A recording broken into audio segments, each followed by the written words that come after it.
Welcome to Knitinthezone. I'm Jen, and today is Talk Tuesday number 2. And Talk Tuesday is something that I'm not going to do every single week, I promise, but I had a few things to talk to you guys about again today, so I wanted to go ahead and do a second episode of this. If you guys are new to my channel, definitely check back a few episodes because I don't always do a Talk Tuesday. I do a lot of fun things where I have a lot of things to show you guys usually, but I've had a couple things to talk about recently, so I've started doing Talk Tuesday whenever it's, you know, fitting. And anyways, thank you guys for joining me today.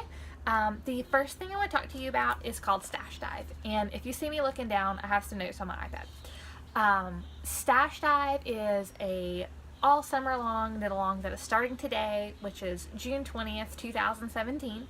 You can go to StashDiveKAL to get the details on how you can participate and enter to win some fun prizes. It is hosted by Naomi of So Knit C and Amanda of Little Bitty Delights, and they have a bunch of different sponsors through the whole summer. I'm sponsoring for the week of July 9th through 15th, so I'll have a special discount code for TrainTrackFiberDesigns. You can actually go on to the StashDive.com website and look at all the participants for everyone who's donating prizes and different things. So go check that out. That's the first thing I want to talk to you guys about. The second thing I want to talk to you guys about is charitable knitting. And this is something that originally, before I even knew about StashDive, I was inspired to talk about this. I've been trying to find some things to, you know, mention that would be good charities to gift to. And the reason that I was thinking about this at all is because I watch a podcast called Tea and Possibilities, and his host Nikki lives in London. And you guys probably have seen on the news, there's a lot of really scary things happening in London lately. So she was trying to think of ways, just as knitters, that we could give back, and maybe, obviously you're probably not going to change the world as a knitter, but just to maybe make somebody's day a little bit happier. And so she had a few ideas, and of course she's in London, so a lot of her ideas are UK based. But I was trying to think of some things that we could do either worldwide or, you know, different ways we could help in other ways too. And I'd actually messaged with her on Ravelry and, you know, bounced a few ideas back and forth, and neither one of us could come up with anything that was like super amazing idea that's just going to change the world. So what she's doing is on her Tea and Possibilities group on Ravelry, they're just listing out ideas of ways that they can help and maybe do some charity knitting or different things like pay it forward and different things like that. So I wanted to mention to you guys a few things that I thought would be fun that you could incorporate into StashDive, and also that it gives back to the community.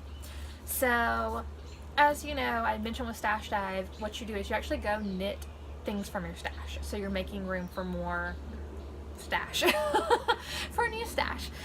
But a good way to get rid of some of those little projects, little scrap projects that you have that are scrap yarn from projects that you have completed, is to knit small things that you can give away. And the first thing that I found is called Knit a Square. And you knit an 8x8 square and you mail it off to Knit a Square. They sew that into a blanket and they give that to a child who has been orphaned basically because of AIDS. And they also take hats, mittens, and knitted toys. So even if you're a brand new knitter, you can knit a square for sure. It might be a fun thing for you to practice on, really, if you want to practice different stitches too. So it's just an 8x8 square. It's a good way to use up some of your stash, and it doesn't take a lot of yarn, it doesn't take a lot of time, but it makes a big difference to someone who has a nice, you know, handmade knitted blanket. Also, like I said, you can knit hats, mittens, and toys. Sorry, I thought I saw something move over there and I didn't. But that's Knit a Square, and that benefits children who have been affected by AIDS. Or I guess really their parents have probably been affected by AIDS and they're orphaned because of it. The next thing that I found is called Mother Bear, which I had heard about Mother Bear probably earlier this year was the first I was hearing about it. But you knit a bear, and I think you can also crochet a bear, but they have patterns on their website. And then you mail it to Mother Bear, and then they distribute that to children who, once again, have been affected by HIV and AIDS. It's not the same organization as Knit a Square, even though their idea is kind of the same as far as, you know, who they benefit. The next thing I found is called Knitted Knockers, and Knitted Knockers is something that A couple months ago, someone actually reached out to me because I had some of my stash that was just like some yarns that I didn't really want anymore listed on Ravelry, and someone asked if I would consider donating the ones that were more skin toned to knitted knockers, or to them so they could knit knitted knockers. And of course I did, because yeah, sure, I mean that's awesome. So what you do is you knit a prosthetic breast, basically. I don't believe you stuff it before you mail it. I think you just knit them and you mail them along, and then they stuff them whenever they, you know, arrive at the charity. But you use flesh toned yarns, or, you know, tones that would be able to blend in with your skin. They do have fiber requirements on this too, so definitely make sure you check out their website to get the pattern, and also to make sure you know, abide by the fiber requirements, because they only take things that are knitted with fibers that can breathe. So I know the things that I donated a bunch of cotton yarn, and I had asked about, I had some acrylic, and I asked if I could donate that too, and they said that they wouldn't. Basically, knitted knockers won't accept them from acrylic, so I know acrylic's out. But anyway, so check them out. The last thing I found as far as a knitted charity goes is A Child's Light. And A Child's Light is a US-based organization that benefits children of abuse and neglect. And they had a special project for the, I guess, the children who are affected by shaken baby syndrome, where you can knit a purple baby hat. And it has to be a purple baby hat. And they have sizes and I guess fiber guidelines and patterns on their website, which is achildslight.org. And yeah, so that one, it just is for children who are abused or neglected. And like I said, they do the little purple hats for babies who've been affected by shaken baby syndrome particularly. But I'll link all of these charities in the down box below, and also I will link these on my blog post that corresponds with this episode. And the other thing that I wanted to mention to you guys, and if you are a person who doesn't really want to do charitable knitting, but you just have a bunch of yarn or craft supplies that you want to get rid of just because they're taking up space, definitely check out your library, check out local churches, and check out your public schools. Most of them will take craft supplies. Public schools most always take craft supplies, and also anything to do with like colored pencils, regular pencils, pens, notebook paper, printer paper, construction paper, anything, glue sticks, you know, anything like that, they will take that kind of stuff. Libraries will take craft supplies a lot of times, particularly yarn, because most of them have knitting classes sometimes, or crochet classes sometimes. And they'll also take some other craft supplies.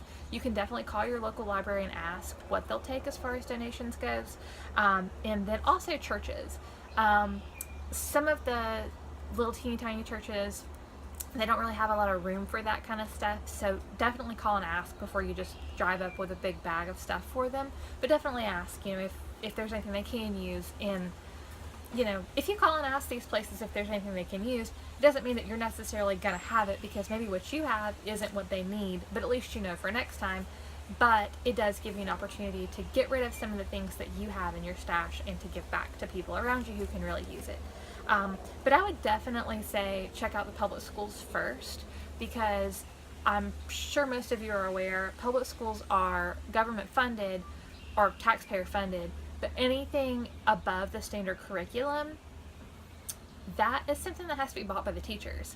So if a teacher feels like their children in their class would learn by having, you know, color blocks around their chalkboards, or I guess they probably use whiteboards nowadays, or, you know, having, you know, ways to count things out and different things like that, teachers have to pay for that stuff. That's not something that they just get to go dip into the school fund and go get.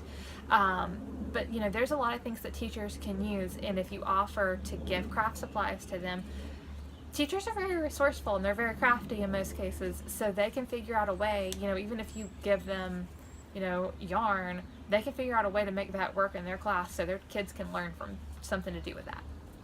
So yeah. And I'll link out those ideas too. And also, once again, this is not at all craft related, but if you guys are just interested in donating to things, you can donate books that you've used to your local library.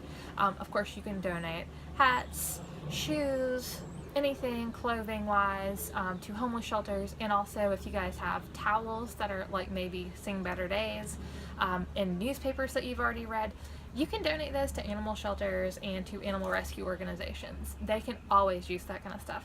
Even cleaning supplies, if it's something that maybe you've bought and you don't like the scent of, or maybe you don't feel like it did what you were hoping it would do, most animal charities will take that kind of stuff.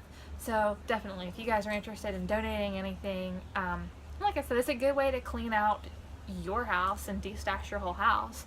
And also it's a good way to give back to people, because just because maybe you don't have a use for whatever it is anymore doesn't mean that someone else won't have a use for it. So definitely, especially the pet stuff with the towels that have seen better days. I mean, how many times do you have a kitchen towel that gets coffee on it or something from your whatever happening with your coffee pot?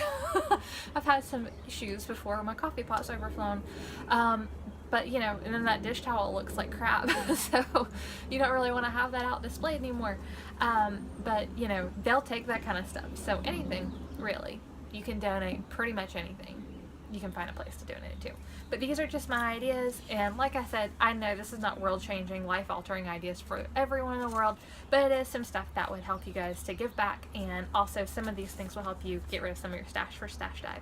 So thank you guys so much for watching. Please don't forget to check out StashDive.com so you can participate. Go over there and sign up so you can be eligible for some of the fun prizes that they're doing this summer, and I will see you guys in a few days. Thanks so much for watching.